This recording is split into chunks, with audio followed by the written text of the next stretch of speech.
Welcome to the official Lost podcast. In this installment, we join executive producers Damon Lindelof and Carlton Cuse for more exclusive clues and a preview of the upcoming episode, The Hunting Party, which airs this Wednesday, January 18th from 9 to 10 p.m. Eastern on ABC. But first up, part one of an interview with actor Harold Perrineau, who plays Michael, a father obsessed with recovering his kidnapped son from the mysterious others.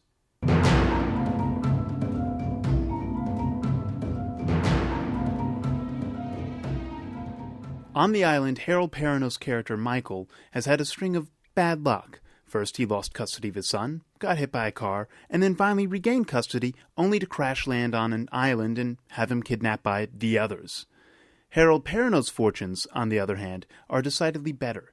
Starting in the stage production of Top Dog Underdog, Perrineau found success through a string of notable appearances, including The Matrix Reloaded and its sequel.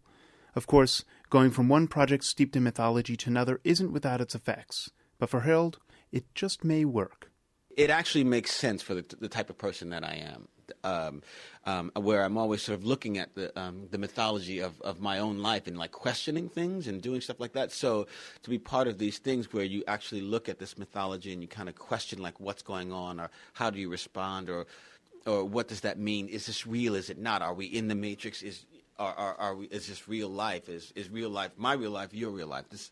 Actually, those are themes in my own life, like constant themes in my life. So it feels like it's running right in accord with exactly who I am, and as I evolve and learn more about myself, that's exactly what's often happening to the characters and some of the work that I've been doing. And I've actually just started noticing that more recently, and so I like it because it keeps me on this same journey, and so that I don't ever feel like I'm just settled in my life and like whatever I got, that's it. And I'm always sort of evolving and moving forward and learning more and taking more in and just not being static. Sometimes I find myself like asking these really heavy questions, and then I go talk to like somebody like the Wachowski brothers, who are so steeped in like, you know, have such huge knowledge of like mythology and sort of these philosophers, and then I realize that I don't know anything.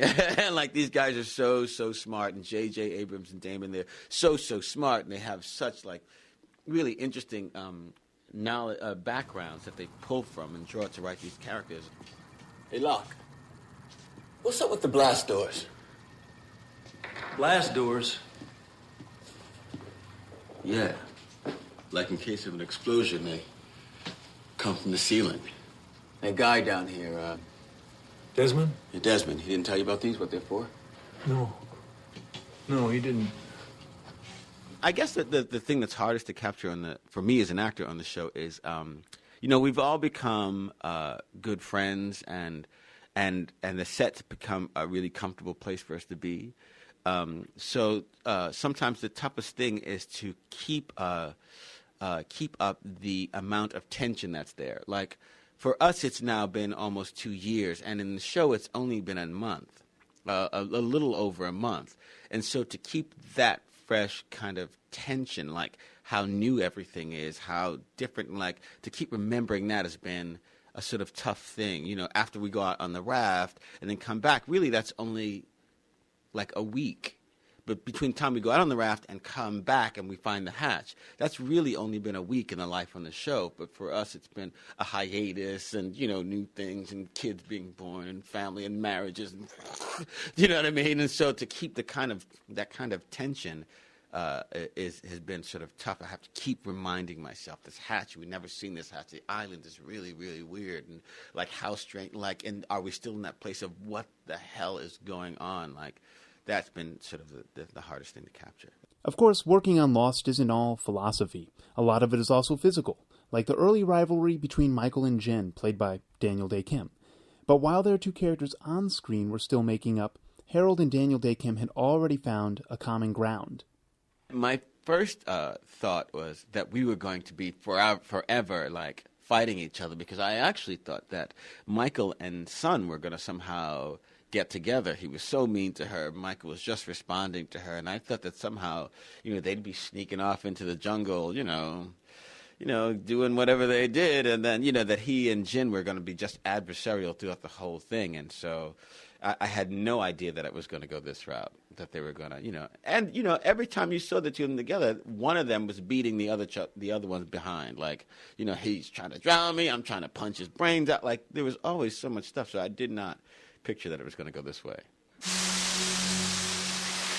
They took him right out of my hand. Right out of my hand. I'm not going back without him.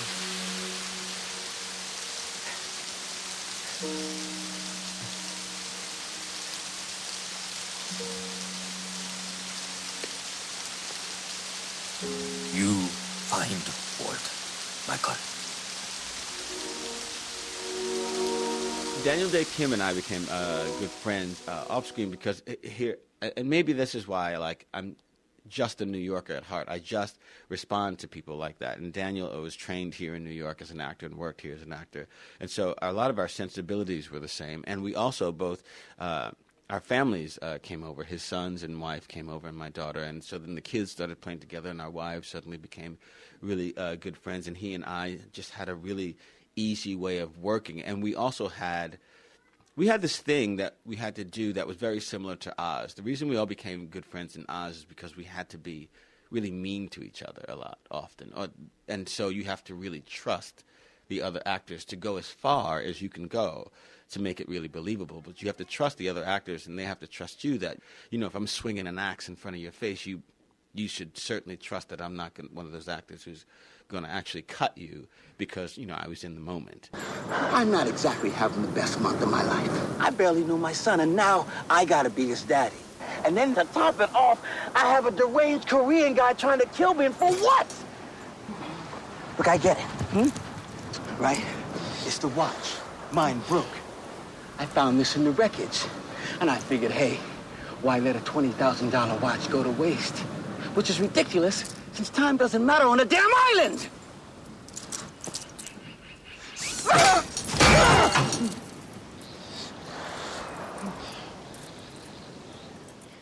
That sort of formed a fast friendship for us, and now we live really close to each other, and we go swim in his pool, and they hang out at our house, and so we've become good friends, and now we've become good friends on the island, which is really kind of cool too. And I can't tell if that's art imitating life or life imitating art. It gives it a chance to have more depth and more levels because we really trust each other.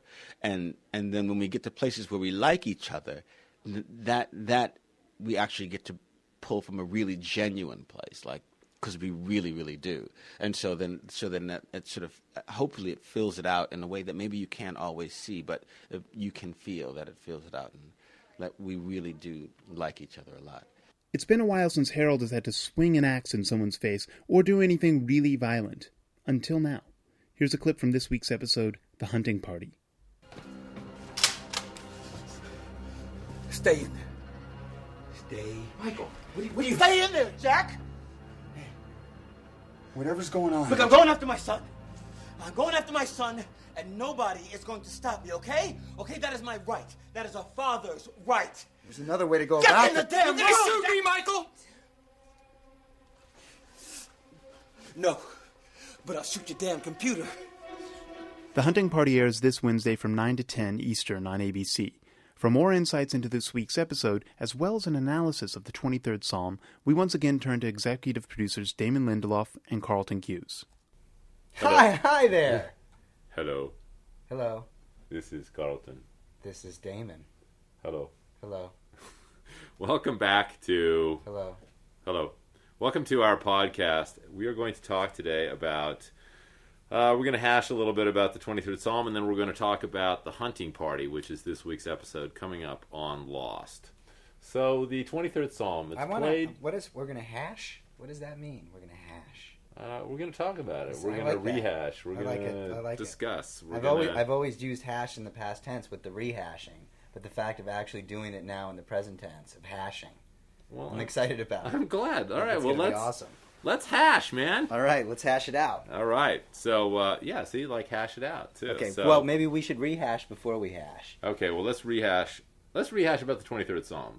So last week we saw Echo's story, and, first off, Adewale, just fantastic. I mean, he is great. We're so happy to have him on the show. We love that guy. He's very intense, and I think he did a beautiful job in his performance, and hopefully, people were genuinely surprised by what we revealed. Echo's story is, because I know I was too. I was like, he's a priest? No, wait, he's not a priest. He's a warlord, or what's going on there? And those guys that we send the scripts to in India to write them, they did an incredible job. They really did. I mean, and they say that outsourcing doesn't work. It's fantastic. I beg to differ. So anyway, one of the things that we wanted to do in that episode was answer the question about the plane. I mean, as we kind of go downstream, we're very conscious of the fact that, yes, we have these sort of larger mysteries that we can't really answer anytime soon, or the show would be over, but there are the sort of smaller, more transitory mysteries and story points that we are trying to provide answers to as we go along. We, for instance, what Kate did, we finally explained what the crime was that turned her into a fugitive. And in this week's episode, we wanted to...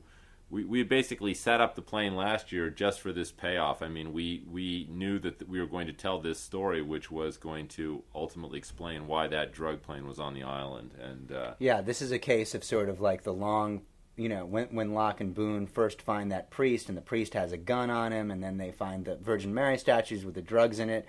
We had basically had this story cooked from a long time ago, and basically said the only way that we can ever tell the story of the drug plane is that it coincides with one of the characters' flashbacks, and what if that character was one of the tail section people we're going to be introducing next year, and what if that guy was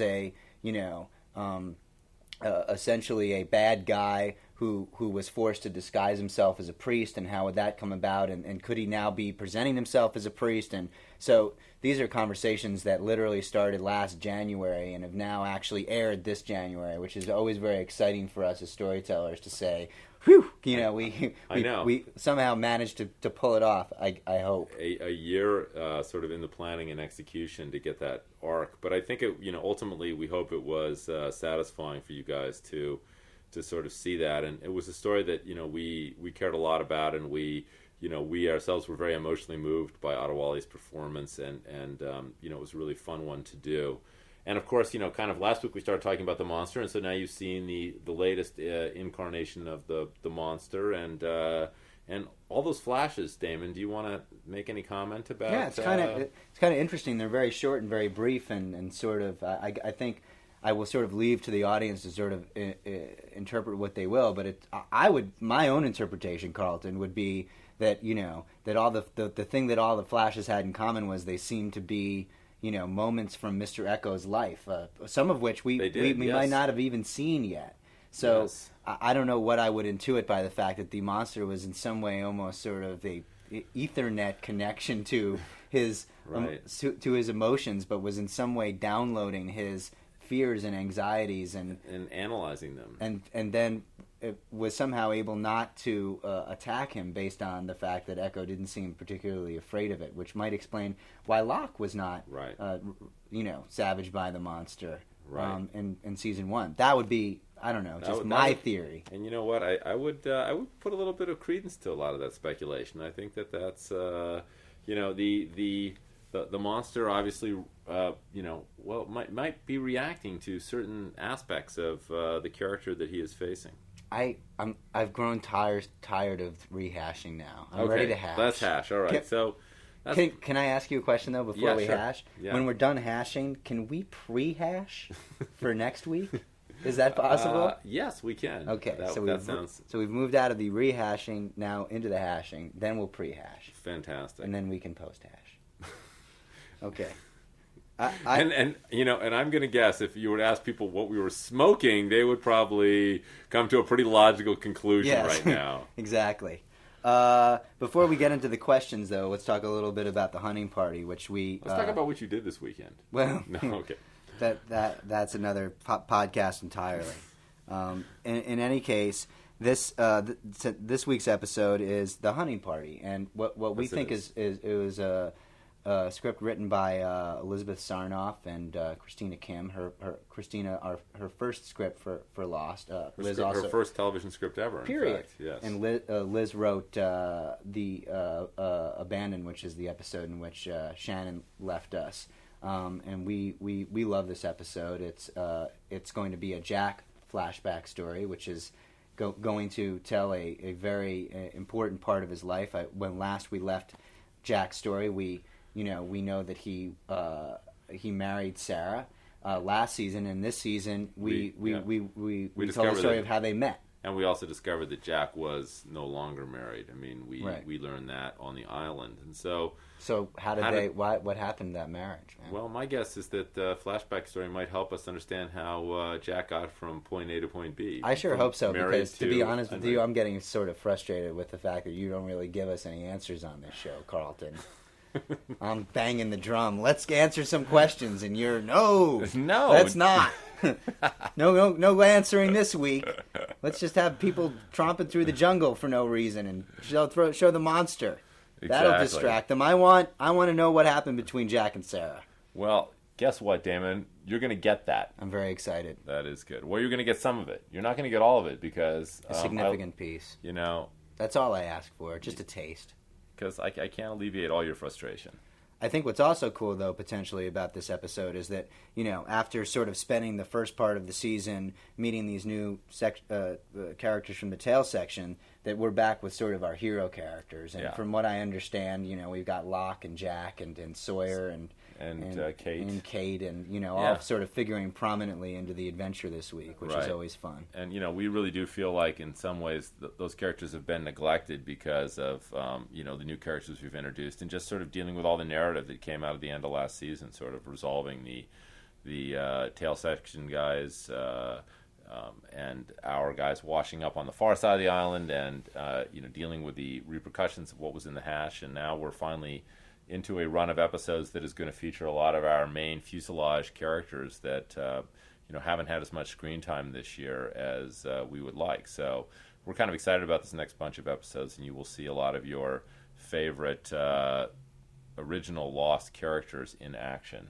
I'm also kind of interested in Carlton. It seems like Michael has been sort of IMing with Walt over that computer down there in the hatch, and just kind of wondering, what is he waiting around for? Like, what's why is he? What's going on? My guess is, just if I was to make my own interpretation, just make a guess. If I was to make a guess, he's planning something, and That's that he's receiving some messages from Walt over that computer that are sort of telling him where and when he needs to go someplace.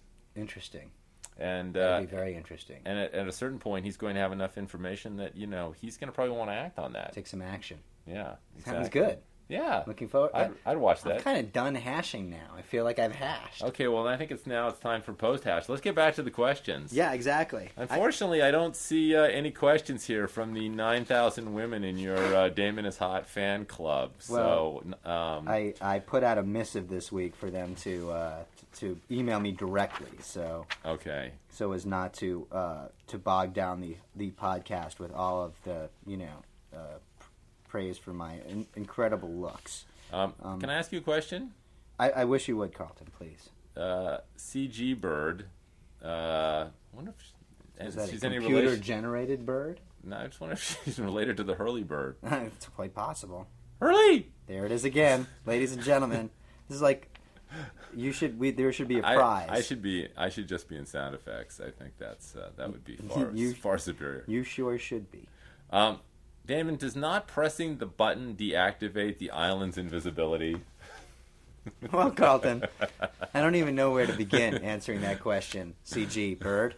But does not pushing the button deactivate the island's invisibility? Is that the question? Yes. So in a nutshell, that's it. In order to answer that question, first we must assume that the island is in fact invisible. That's and right. And that pushing the button, in fact, deactivates something. That's right. I would say that that's one of those tricky sort of F. Lee Bailey questions that by answering it I am in fact admitting to the fact that the island is invisible, right, and that the not pushing the button deactivates to something.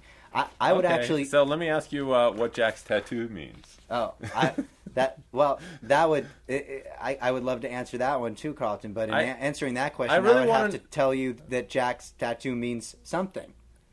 I really want to know what that mark stands for on the shark's tail. Now there's a question that I can answer.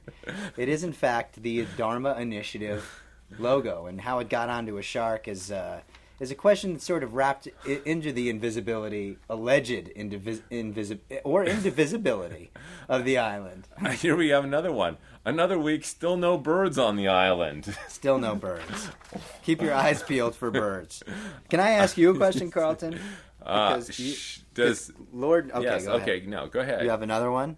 Because you're on a roll. Does Dharma, is it an anagram for some sort of remote medical asylum?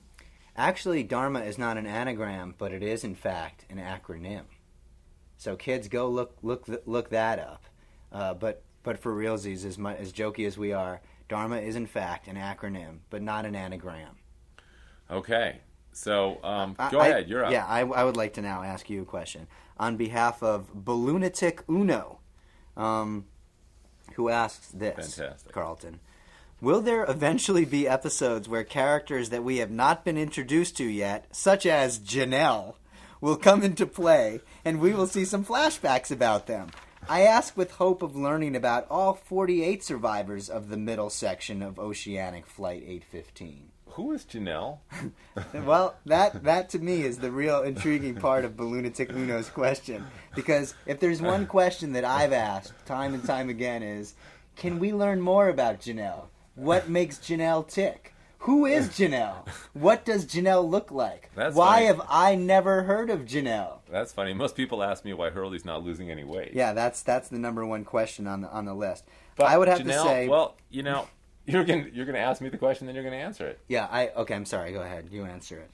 Janelle is my favorite Lost character, and even though Damon doesn't know anything about Janelle yet, Janelle will be an extremely important part of seasons 3 through 6, and ultimately will rise to become the ruler of the island and all of its surrounding kingdoms. Believe it or not, I think Janelle might be referred to in a line of dialogue in the show. Like, it's one of those lines where it's like, get Scott and Janelle, you know? Scott's dead, isn't he? I think Steve's dead. Steve dead? I'm not sure. Okay. All right, well, I guess the question is answered, and Janelle's... the fact that she is a linchpin in future episodes of Lost has now been revealed. That's right, and you also realize that you know more about Lost than we do. Here's one more that I would like to ask you. Okay, please. Why did you stop showing Lost in India, and when will you start showing it again? I am eagerly waiting to watch it. Please let me know the new timing, and will you air it again on Star?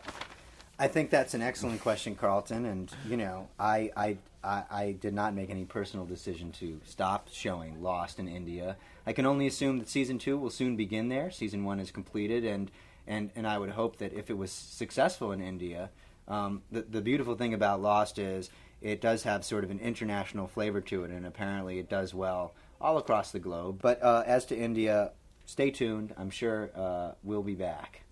And speaking of being back, we'll be back with you again soon for another podcast. I sure hope so, Carlton. Goodbye, Damon. Goodbye. It's been fun hashing with you. That brings us to the end of another podcast. However, we will be back next week with more fun and more interviews. In the meantime, be sure to check out lost.abc.com to submit your own fan questions and check out additional exclusive content.